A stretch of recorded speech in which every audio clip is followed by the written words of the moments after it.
World top rankings ఉన్న యూనివర్సిటీస్లో ఎలాంటి IELTS రాయకుండా ఫ్రీ ఎడ్యుకేషన్ అండ్ స్కాలర్షిప్ అందుకోవాలంటే కాంటాక్ట్ విదేశ్ కన్సల్ట్స్.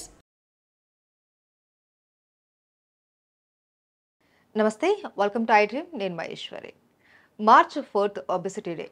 ఈ మధ్యకాలంలో చూస్తే ప్రతి 10 మందిలో 4-5 ఒబెసిటీతో బాధపడుతూ ఉన్నారు. అది వాళ్ళకు కొంతమందికి జెనెటిక్ పరంగా వస్తూ ఉంటుంది, కొంతమంది వాళ్ళ లైఫ్ స్టైల్లో వచ్చిన చేంజెస్ వల్ల వస్తూ ఉంటుంది. కారణం ఏదైనా కావచ్చు. చాలామంది ఈ ఒబెసిటీతో బాధపడుతున్నారు. ఇది అక్కడితో ఆగదు. ఫర్దర్గా ఫీమేల్స్లో అయితే ఎక్కువగా చాలా కాంప్లికేషన్స్ వచ్చే అవకాశాలు కూడా ఉన్నాయి. అసలు ఏంటి ఒబెసిటీ ఎందుకు వస్తుంది, దీనికి ఎలాంటి డైట్ మనం ఫాలో అవ్వాలి, ఈ విషయాల గురించి డైటీషియన్ డాక్టర్ గాయత్రి గారు ఉన్నారు అపోలో హాస్పిటల్స్ నుంచి. వారిని అడిగి తెలుసుకుందాం. నమస్తే మేడం. నమస్తే అండి. Madam, March 4 obesity day. ఇది వ్యాధి అని చెప్పచ్చో చెప్పకూడదో తెలియదు, కానీ దీన్ని కూడా ఒక సెలబ్రేట్ డేగా గుర్తిస్తూ ఒక డే జరుపుకోవడం అన్నది నిజంగా అవేర్నెస్ కోసం ఇలా పెట్టారా, లేకపోతే ఏంటిది, ఎందుకు ఒబెసిటీ డే అన్నది? అవేర్నెస్ కోసమే. అండ్ ఒబెసిటీ అనేది చాలా వ్యాధులకి కారణం, అంతేకాని అది వ్యాధి అని నిర్ధారించలేము. ఇట్స్ లైఫ్ స్టైల్ డిసార్డర్ అంతే. ఒక మనిషి లావుగా ఉన్నారా, సన్నగా ఉన్నారా, అంతే. అది క్యాలిక్యులేట్ చేయడానికి ఒబెసిటీ అని అంతే. దానికి మనం ఒక ఫార్ములా అంటే బిఎంఐ, బాడీ మాస్ ఇండెక్స్ అని యూజ్ చేస్తామండి. వాళ్ళ లైక్ వాళ్ళు నార్మల్ రేంజ్లో ఉన్నారా, ఓవర్ వెయిట్ రేంజ్లో ఉన్నారా, ఒబెసిటీ రేంజ్లో ఉన్నారా అనేది దాని క్యాలిక్యులేషన్కి బాడీ మాస్ ఇండెక్స్ అనేది యూజ్ చేస్తాము. దాని ప్రకారంగా then based on the BMI అంటే వాళ్ళు వచ్చిన రీడింగ్ని బట్టి దాన్ని బట్టి మేము డైట్ కౌన్సిలింగ్ అనేది చేస్తాము. ఇంతకు ముందుతో కంపేర్ చేస్తే ఒక 15 years బ్యాక్, 20 years బ్యాక్ కూడా ఈ ఒబెసిటీ అనేది అంతగా లేదు. కానీ ఈ మధ్యకాలంలో ఎక్కడ చూసినా నాకు ఒబెసిటీ ఉంది, నన్ను పలానా డైట్ ఫాలో అవ్వమన్నారు, నాకు ఆ ఫుడ్ వద్దు, ఈ ఫుడ్ వద్దు అనేసి నోరు కట్టేసుకుంటూ ఉంటారు. ఎందుకు ఈ మధ్యకాలంలో ఒబెసిటీ పెరిగిపోవడానికి కారణాలు ఏంటి? మెయిన్గా ఏంటంటే అండి, ఫుడ్ అవైలబిలిటీ, ప్యాక్డ్ ఫుడ్ తినడము, అండ్ వర్క్ ఫ్రమ్ హోమ్ అనేది కూడా ఒక చూస్తున్నాం మనం. ఐటీ కార్పొరేట్స్లో ఎక్కువ మూమెంట్ లేకుండా 9 hours or 12 hours ఒకటే చోట ఉండి వర్క్ చేయడము. ఒకవేళ అంత కదిలిన కానీ అంత మూమెంట్ ఉండకపోవచ్చు, అంటే రిక్వైర్డ్ మూమెంట్. అట్లీస్ట్ మనం ఒక టైం అనేది పెట్టుకొని per day 45 minutes of activity అనేది పెట్టుకున్నప్పుడే దాని ఉపయోగం ఉంటుందన్నమాట. అదర్వైజ్ తిన్న ఫుడ్ అంతా కూడా high calorie food, high processed food, packed food, junk food ఇలాంటివన్నీ ఎక్కువ తీసుకోవడం వల్ల, ఎక్కువ అవైలబిలిటీ ఉండడం వల్ల ఒబెసిటీ అనేది ఎక్కువగా చూస్తున్నాం నవేడేస్. అండ్ జెనెటిక్ పరంగా కూడా కొంతమందికి జెనెటిక్ అయితే కంపల్సరీ, అది ఫస్ట్, దెన్ ఇవన్నీ lifestyles. First genetic, then lifestyle అనేది నెక్స్ట్ పాయింట్. కొంతమంది డైటీషియన్ సూచించిన డైట్ ఫాలో అయ్యి కొంతమంది నార్మల్గా వచ్చేస్తూ ఉంటారు.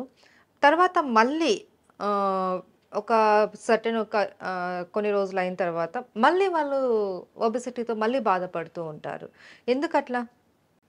ఎందుకంటే self motivation is very important. ఇప్పుడు మేము మోటివేట్ చేసినప్పుడు, కౌన్సిల్ చేసినప్పుడు ఆ ఉత్సాహంతో వాళ్ళు స్టార్ట్ చేస్తారు, కానీ స్టిక్ అయి ఉండరు. ఎందుకంటే ఒక 1 week ఇలా స్ట్రిక్ట్గా లైక్ ఓన్లీ లిక్విడ్ డైట్ చేయడము, ఇలా ఫేట్ డైట్స్ చేయడము, ఇట్లాంటివన్నీ చేయడం వల్ల ఏమవుతుందంటే వాళ్ళు ఒకేసారి క్రేవింగ్ అనేది పెరిగిపోయి వాళ్ళ ముందు ఏది ఉంటే అది తినేయడం అలా చేస్తూ ఉంటారు. అలా కాకుండా ఒక ప్రాపర్ ప్రొఫెషనల్తోని గైడెన్స్ తీసుకొని చేస్తే అలా డిమోటివేట్ అవ్వడానికి ఉండదు. ఎందుకంటే అండ్ రెగ్యులర్ ఫాలో అప్కి కూడా చాలా ఇంపార్టెంట్. ఆ ఫాలో అప్స్ మిస్ అవ్వడం వల్ల కూడా వాళ్ళు డిమోటివేట్ అయిపోయి తినేస్తూ ఉంటారు.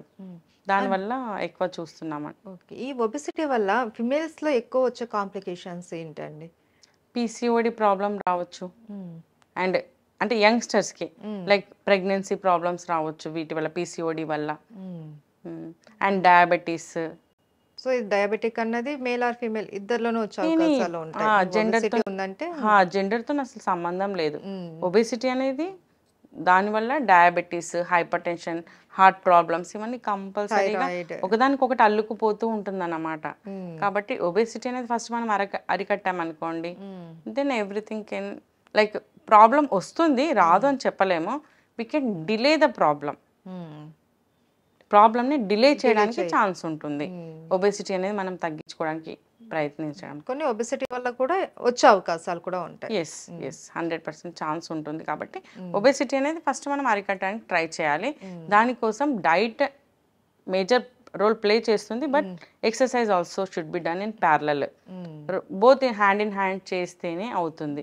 అంటే డైట్ 80% రోల్ ప్లే చేస్తే మిగతా 20% ఎక్సర్సైజ్ ప్లే చేస్తుంది అనమాట.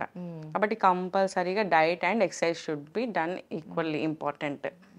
అండ్ మేడం ఒక పర్సన్ని ఎలా క్యాలిక్యులేట్ చేస్తారు తను ఒబెసిటీతో ఉన్నారా లేదా అన్నది? అంటే సేమ్ ఏజ్ సేమ్ వెయిట్ ఉన్న వాళ్ళు ఏంటి కొంతమందికి లావుగా ఉంటారు, వెయిట్ తక్కువ కనిపిస్తారు. కొంతమంది నార్మల్ వెయిట్గా చూడడానికి నార్మల్గా ఉంటారు, బట్ ఓవర్ వెయిట్గా కనిపిస్తారు.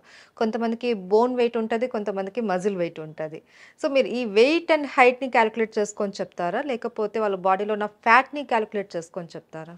హైట్ అండ్ వెయిట్ ఏనండి. హైట్ వెయిట్ అది అంటే ఇప్పుడు ఈ వాటర్ పర్సంటేజ్ ఇవన్నిటికి మనకి మెషిన్స్ వచ్చాయి, బట్ అవన్నిటికంటే కూడా ఫస్ట్ మేజర్గా హైట్ అండ్ వెయిట్ చూసి వాళ్ళు ఒబెసిటీతో బిఎంఐ నేను చెప్పాను కదా, బాడీ మాస్ ఇండెక్స్, దాన్ని పెట్టుకొని మేము క్యాలిక్యులేట్ చేసి చెప్తాము ఎవరికి ఎంత అంటే ఇన్ పర్సనలైజ్డ్గా ఉంటుంది అనమాట. Like 1000 kilo calories to 1200 kilo calorie, 1400 depends on that BMI calorie distribution అనేది చేసుకుంటాము. అండ్ ఏంటంటే బిఎంఐ నార్మల్గా ఉన్న వాళ్ళకి వాళ్ళ పర్ కేజీ బాడీ వెయిట్ ఒక 35 to 40 kilo calories per KG body weight ఇస్తాం.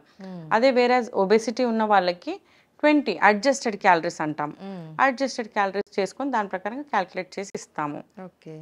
అండ్ ఏంటంటే డైట్ అనేది సొంతగా చేయడం కంటే ఒక ప్రొఫెషనల్ని ఫాలో అవ్వడం బెస్ట్. ఎందుకంటే విటమిన్ డెఫిషియన్సీస్ అంటే ఏదో ఒక డైట్ ఫాలో అయితే వాళ్ళు they will land up with some other issues.